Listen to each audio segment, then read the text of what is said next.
you, right? You are out in the world and you meet great people and you see potential in them and creating foundations for people to sort of challenge themselves and to realize that potential is amazing to watch, right? And so it's been the biggest reward in my career has been being a part of not just, raising the people in my teams and raising strong teams, but the way that they raise me too. And so I think potential really works both ways, and that possibility and your attraction to it, of course, is why you're, it's who you are. You're an entrepreneur, right? So that's kind of a little bit baked into the DNA of an entrepreneur. Welcome to the Koolers Lifestyle Podcast. I'm your host, Matt Kuehlhorn, and I'm excited to have you join me as I interview community members and business leaders from the communities in which I live, work, and serve through my business Kooler garage doors. We're going to bring you highlights on characters in our communities. Why? Because community matters, and I want to know more about who is behind our business and leadership in order to understand and support the community fabric that our relationships make up. And collectively, we can build stronger communities that support our lifestyles, our youth, and our health.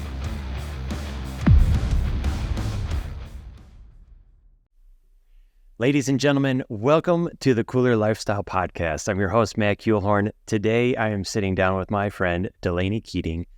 I've known Delaney for years. We've been in the same community up in Gunnison. Delaney's been an entrepreneur, long history with Startup Colorado, currently a board member, and I'm really excited to dive into this conversation. I think it's going to be an interesting one with intersection of entrepreneurship and community. And Delaney, I'm so happy. Thank you for showing up today. Yeah. Thanks for having me. Happy Friday. Happy Friday. And just so it's voiced between you and I, Delaney, there could be potential delay. I'm seeing a little slow upload, granulated photos, but it's pulling in from both sides. So we'll get a clear recording. Okay. If a delay does kind of intersect in our conversation, we'll figure something out. But okay. Delaney, to start off, tell me, where did you grow up? I grew up in Denver, Colorado. So, back in the 70s and 80s when Colorado wasn't as fancy and sought after as it is now. Yeah, there has been that shift. What was growing up like for you? Were you in the city? Were you outside of it? Did you have a lot of freedom? We were right on the edge of the city. So right at the edge of sort of Denver proper. And I loved growing up in Denver, but it was, we were a lower working class family, and those neighborhoods that are gentrified now, that are the real shishi neighborhoods in Denver where I grew up, those were tough neighborhoods back in the day. So I actually, funny story, I just walked around, for people that know Denver, I just walked around Sloan's Lake, which was blocks away from my house where I grew up. And I walked around Sloan's Lake for my very first time last summer. Because I've never had a moment to stop there, but as a kid, you weren't allowed to go to Sloan's Lake. That was, gang activity, drug deals, you didn't go there. So, over the last couple of decades, things have changed. It was like, I had a moment driving by and I was like, it's my time to walk around Sloan's Lake. Yeah. That's awesome. Did you go to a formal education? Did you go to college? I did. That's how I landed in Gunnison. So I came to Western. It was the only college. So I went to Wheat Ridge High School. I had open enrolled, and I would take public transit, the RTD, which, Denver's bus system, which I think I was probably in my early 30s before I finally realized that RTD stood for Regional Transportation District and not Ride Through Denver. But I went to Wheat Ridge High School on the Ride Through Denver bus, and Western, short story long, Western was the only college that nobody from my high school was going to, and that's why I chose it. Interesting. Mm-hmm. Cool. What was your study at Western? I actually studied literature, journalism and literature. So I was in the call department, the English department. Mm-hmm. Yeah, that actually makes a little sense. That's cool. All right, so you finished Western, you're in Gunnison. Did you stay put? Did you bounce around and then come back? How did the roots start forming for you in Gunnison? Yeah, I mean, pretty quickly, right? I think just as a young person who came from a somewhat troubled background, Gunnison was a really interesting place to land because it was very safe, and I had incredible community here. But there was such in the early 90s, there was such an intellectual community here that I really connected with, become longtime friends. And so I really had this moment of learning what it's like to kind of create your own sort of spiritual family, if you will.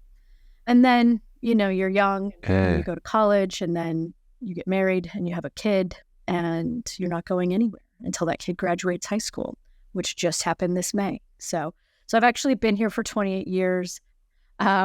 I am very hungry to go travel and explore now, and in the ways that I haven't totally been able to. I've had lots of opportunity, and we've prioritized travel as a family and things, but to just go explore for myself for a while, which is exciting. Hey everybody, this is Luke from Kooler Garage Doors. Just want to take a quick second to talk about our sponsor, Sommar Garage Door Openers. We believe Sommars are the best in the business when it comes to garage door openers. We always recommend them for residential installs because of the many features they have, such as Wi-Fi connectivity and safety features like a fixed chain that runs along a secure rail for a quiet and safe operation. Click the link to find out more about Sommar Garage Door Openers.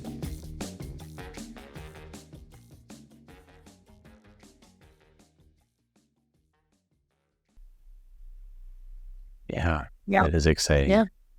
Next chapter. Yep.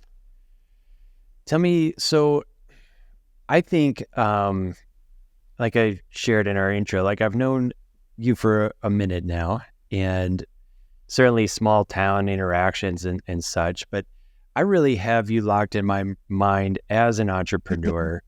I think it was the marketing agency of Rochambeau that you had started and thus have sold to Mallory. And I think that's really where you and I started to engage, I think. And I've just been super impressed with the way that your mind works. And so I'm curious, how did entrepreneurship, how did Rochambeau kind of come and form, and how did this entrepreneurship interest and journey start for you? Well,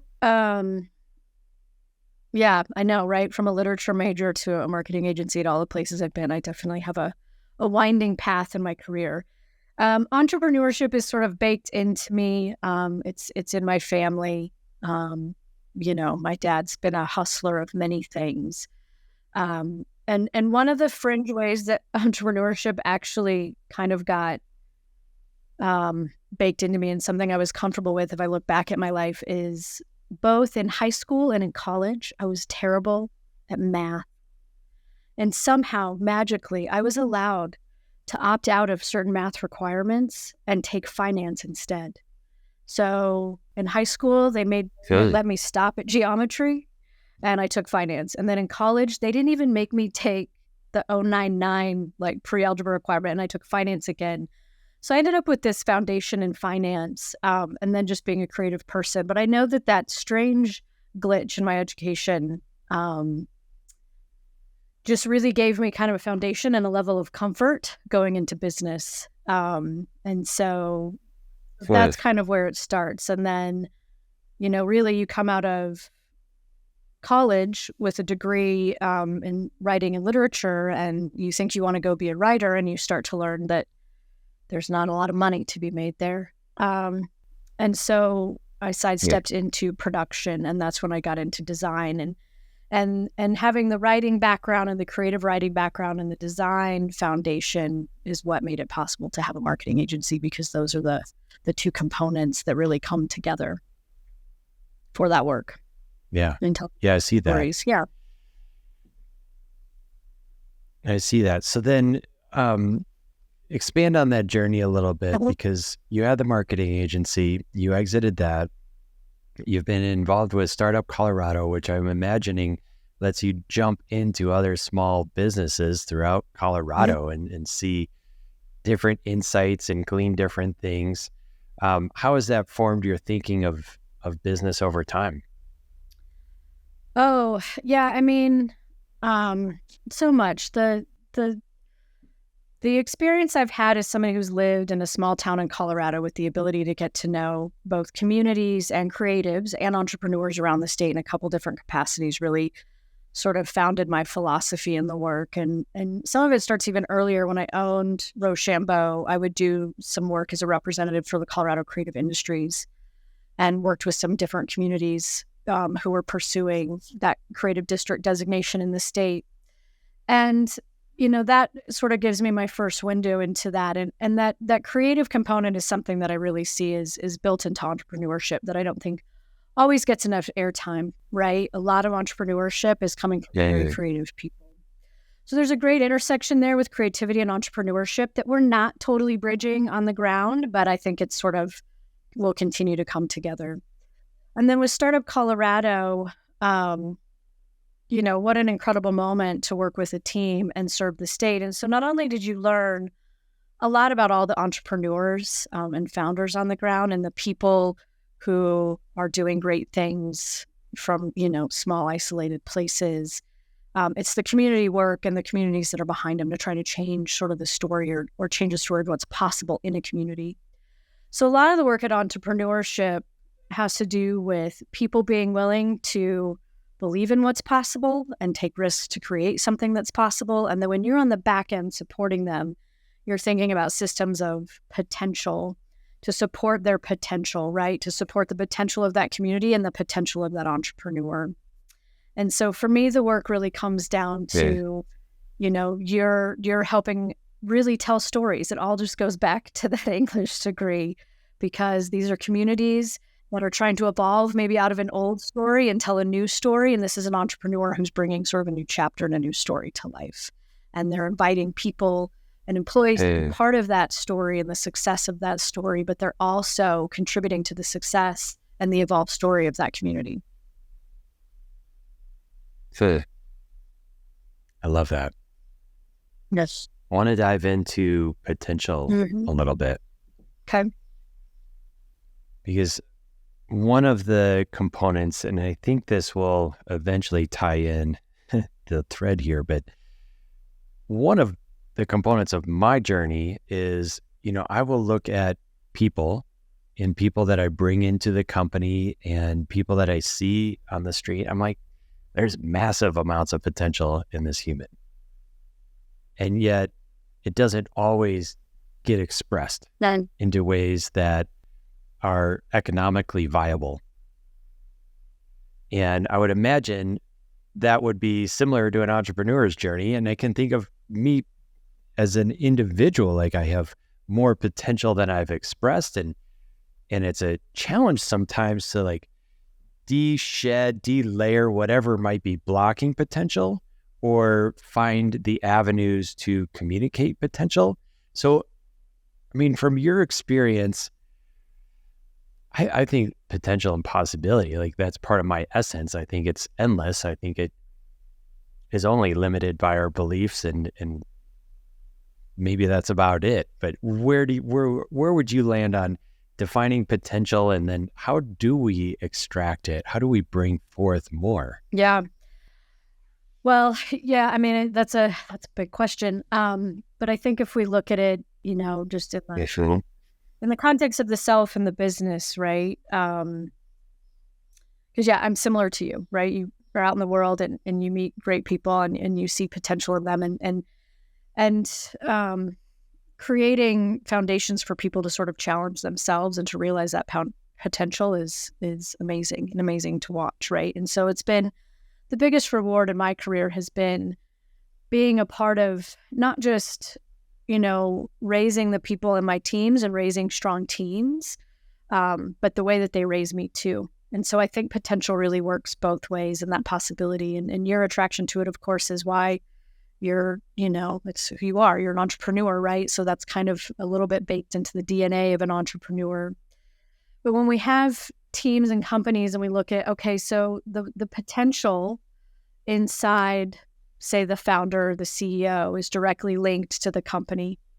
and that, if you want to raise a strong team and tap into their potential as well, there's sort of two things happening there. But I think a lot of it comes down to transparency and communication and trust inside of a company in the way that we can continue to build upon that potential, because it is sort of endless. There will always be a next block or something that you're trying to overcome in yourself, or some horizon that you're shooting for. And that transparency and trust in a communication loop in a team is a founder getting really comfortable with getting direct feedback from their people and looking at it and going, okay, that's where my team sees that I'm stuck. That's where they see I'm inhibiting, because they're working intimately with you every day.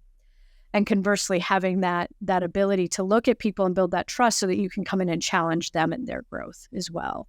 So that challenge has to happen in two directions. And it's always been something I've done as a leader. Any role I've been in is, especially with nonprofits and things, like I never had the board review me. I had the team review me and tell me very honestly what they needed more from me, or less from me, where they saw I could grow. And I took that transparently to the board. And then I would make statements of commitment both to the board and the staff with full transparency around that which I would work on that next year. And then if I take that input from other people, I can then give it to them as well better, right? So we're all in a place of like really being at this nice, healthy place to sort of challenge each other. Does that make sense? It does make sense. And I'm curious if you can dive in on the practicality of this. Like, how do we as leaders create an environment of safety, honesty, and respect so that we do get the valid, honest feedback that we're seeking? Yeah. I mean, any practical tips that can kind of help create that? Self-awareness helps. If they feel, I know, and and I was just talking about this in another interview recently where we were talking about vulnerability, and vulnerability is at the sort of onset of that, right? So how vulnerable are you willing to be with your team to say, these are the parts of the business that I'm terrible at. These are the things I'm good at. Coming to your team and saying, wow, I really effed that up this week, but here's what I'm going to do different. The leader has the ability to set the sort of the bar or the norm for behavior in the company, and that creates that safety for everyone else to do the same.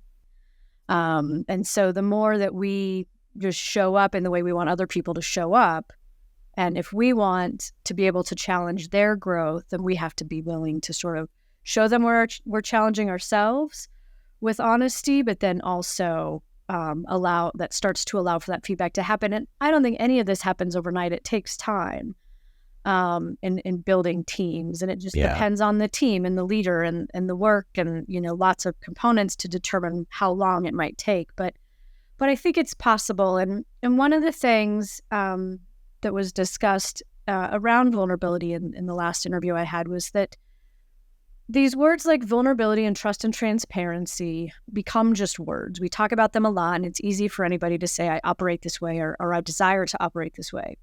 But when we take their words that have a large, vast spectrum, right? There's a spectrum of transparency. And so I think thinking about it as a founder around what it means, just like you're going to go draft your core values, think about how do you define vulnerability, trust, and transparency in the context of your business, and having those sort of definitions active within the company as well as a key component of culture.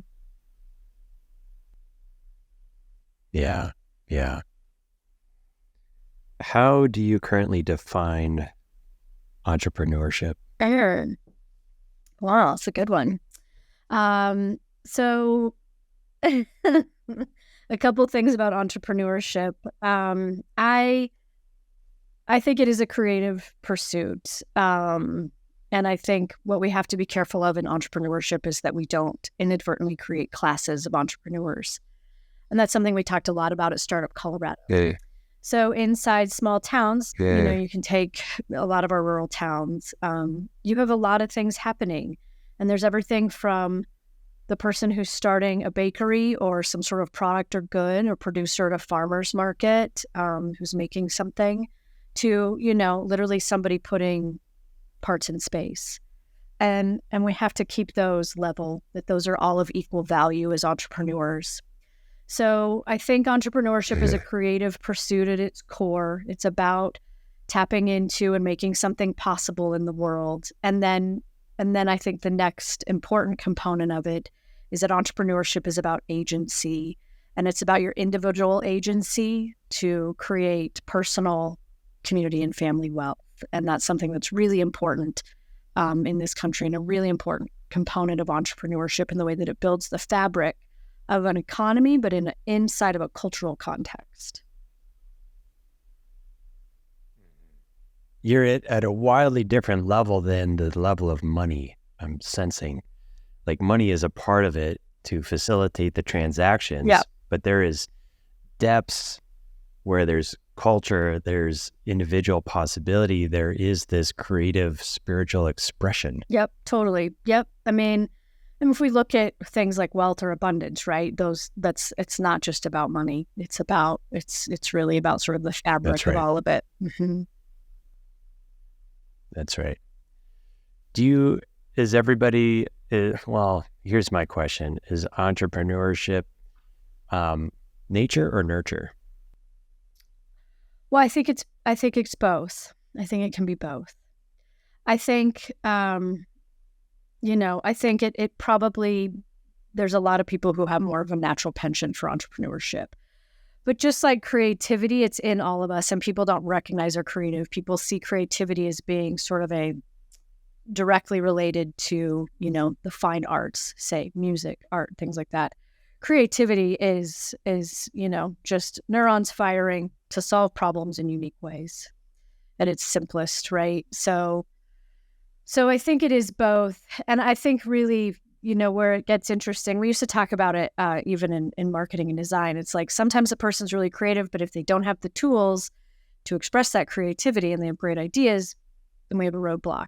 Sometimes they really understand the design tools, but they don't have the creativity. So that same thing, I think, can happen in entrepreneurship. And you just have to be really clear about, it's healthy to understand where you are and what your strengths and weaknesses are when you come to the table, right? Like, it's a lot of founders suffer from trying to feel like they have to be good at all things. And the bottom line is none of us are. We never will be. So don't do the things you're not good at. Yes. Are you familiar with the Culture Index? No. No? Oh, man. I would love to send you a link and have you take it if you're interested. It's 2 questions, and it assesses personality traits. Okay. And what I found fascinating, I can go deep on the Culture Index. It's one of the more accurate assessments out there. But my driving point is, it's assessing personality traits. And what I think I found is some traits are maybe more valuable in the marketplace as its current form than other traits. And I'm going to go here with you because of who you are and where our conversation is lent a little bit. I mean, the whole idea of capitalism and the economy that we have today is essentially a construct of people's thoughts and putting together a system that has a function to it. And where we're headed right now, I feel, is a disruptive cycle. I feel like our economy goes like this, and we're in one of these disruptions, and we'll label it something, 10 years from now and be like, oh, that was the great whatever. Right. And in this time, things shift. So what I'm hearing is, creativity and the expression of creativity, but we've seen over and over again where entrepreneurs will come forth with an amazing idea and it doesn't get any traction. It doesn't get any value in the marketplace. And I bring up the Culture Index because it assesses personality traits. I can start imagining where your dots might fall on the graph of Culture Index, and I'm super curious about it.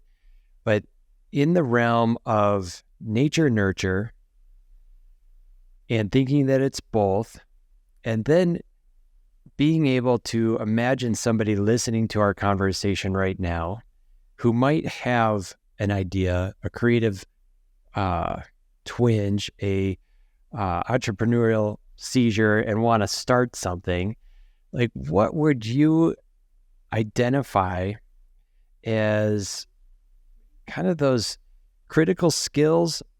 I know self-awareness is one of these skills, and or personality traits to bring forth in taking those first initial steps in starting a business, starting a company. Yeah. Does that make sense? Yeah. So Kind of a roundabout question. And that's, we see it all the time, right? I mean, and, I hear a couple of things in that. And one, the way you tee it up is sort of like in society, like why do some great ideas never happen, right? Could be the person that the idea is attached to, could be the thing that the society cares about. It's the same as the news, right? There's beautiful things that happen in the world every day, but if you tap into the news, it looks like shite. So, it's right. Where we focus our energy and where we focus our interests. And so that's something that we all can continue to inspire and change in each other as part of a paradigm shift. But, when you see somebody come in, in an experience in Startup Colorado or if you're a small business development director or anybody who's working in business resources, the banker, right? The commercial loan agent in a bank's always going to have great stories about lots of things that walk in the door. And lots of great ideas and interesting people. And sometimes it's like there's so many things, right? There's the function of timing. Is it the right time for the innovation? But if you're looking at the person and the innovation itself, you're looking for that really grounded nature in the person where they're making incremental gains and they're resourceful and they're seeking all the advice and resources, and then they're starting to put it together piece by piece by piece. There's not an expectation that somebody comes in to any sort of, innovation or startup context with, a bachelor's or MBA level in business. It's just a willingness to take in the information and then go make the incremental gains and do the work. And that's what I think is a critical component is that. And what's great about where culture has shifted, especially at least in places like Colorado and really around the country and increasingly around the world, is how people come together to support startups with resources and to support entrepreneurs, because we know it feels like an isolated sport, but it's really not. And there's so many people that get behind you and will help you look at those things to do next and next and next. And as long as you keep making that traction, especially to vet your idea, and the biggest thing is being open to input on where your sort of innovation or concept, what its strengths and weaknesses are in and of itself, and that's a big part of it. So it goes back to what we're talking about, just with the vulnerability and transparency and willingness to take all of that feedback. Yeah.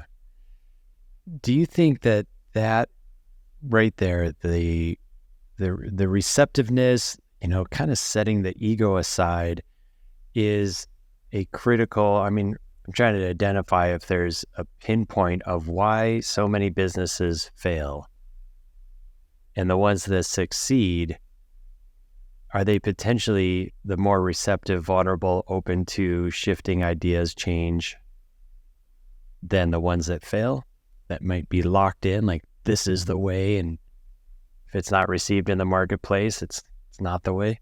Right.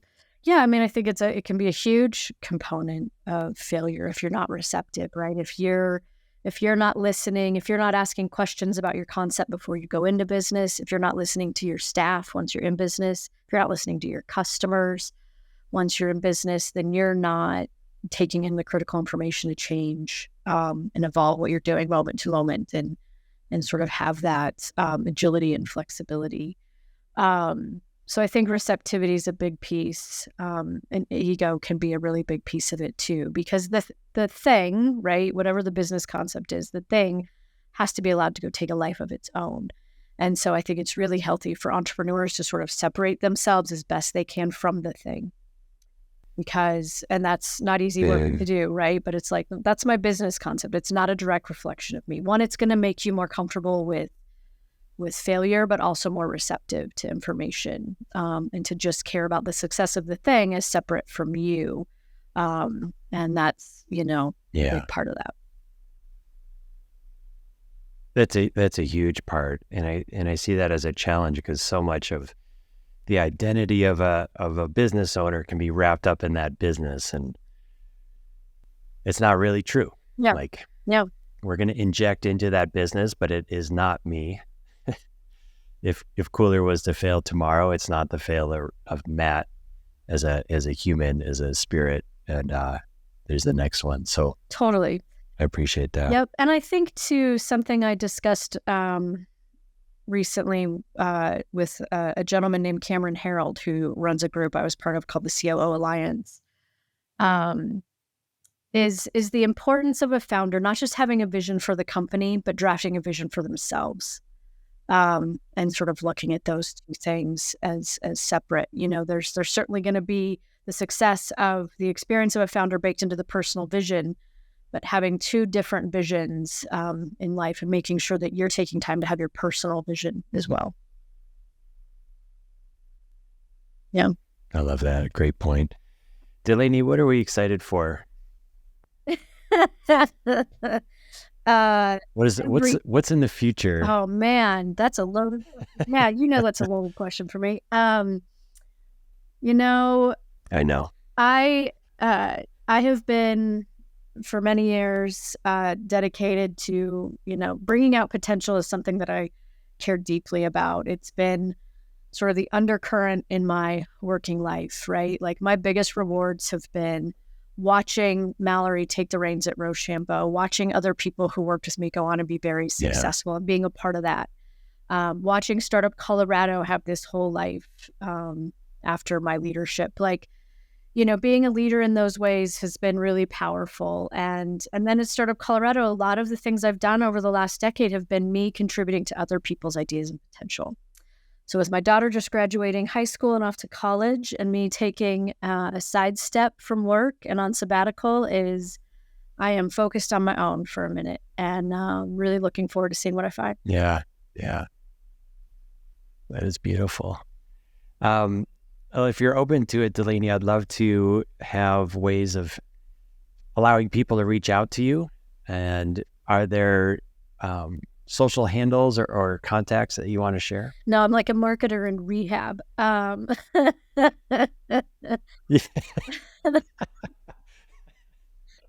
have a Facebook, but I delete it. That's funny. I've checked it once every 3 months. I do have an Instagram. Don't know what it's called. No, I'm fine for you to I am on LinkedIn. LinkedIn's the best place to find me. And I am going to be launching an Instagram for a personal project here in the next few months, but I don't have that handle yet. So I'm coming back online for my own creative projects. Yeah, but LinkedIn will be the best place to find me. I